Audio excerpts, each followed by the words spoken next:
নমস্কার সবাইকে। তো আজকে করব পনির। তো এই ভিডিওটা হচ্ছে শনিবার যেহেতু আমাদের নিরামিষ, তাই সেদিনকে পনির রান্না করেছিলাম। তো সব কিছু আমি এখানে কেটে গুছিয়ে রেখে দিয়েছি আগের থেকে। আর একটা এখানে মশলা করে নেব, আদা, কাঁচা লঙ্কা আর একটা টমেটো নিয়েছি, আর কয়েক টুকরো পনির নিয়েছি, আর 2 চামচ পোস্ত।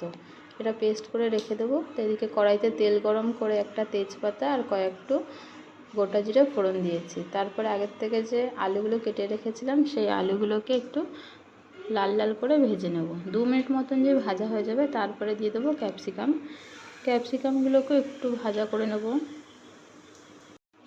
আমার ক্যাপসিকামটা একদমই ভালো লাগে না, তার ছেলে যেহেতু পছন্দ করে তার জন্য দিয়েছি।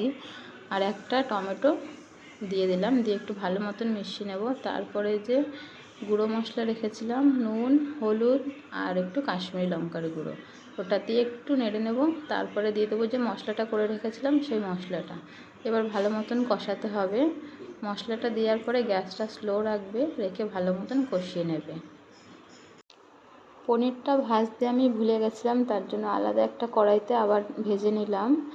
আর এদিকে মশলা কষানোর কথা খেয়াল ছিল না, এদিকে আমার পনিরটা একটু লাল হয়ে গেছে। এবার এর মধ্যে দিয়ে দেবো একটু সামান্য চিনি, তারপরে জারটা ধুয়ে জলটা এর মধ্যে দিয়ে আবারও মশলাটা ভালো মতন কষিয়ে নেব।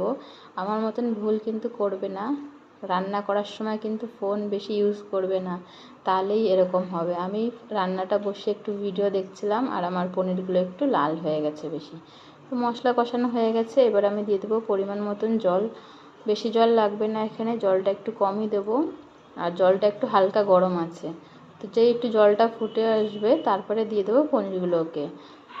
আর যে কোনো নিরামিষ রান্নাতে ঘি আর একটু গরম মশলা দিলে টেস্টটা ভালোই আসে। তো আমি ঘিটা দিয়েছি, গরম মশলাটা দেওয়ার সময় ভিডিওটা করতে ভুলে গেছিলাম। আর এখানে কসুরি মেথি দিলেও রান্নাটা খুব ভালো লাগে। আমার ছেলে যেহেতু পছন্দ করে না, এর জন্য আমি দেইনি, শুধু ঘি আর গরম মশলা দিয়ে নামিয়ে নিয়েছি। তো আজকের রান্নাটা কেমন হলো অবশ্যই জানিও। তো আজকের মতন সবাইকে টাটা, সবাই ভালো থেকো।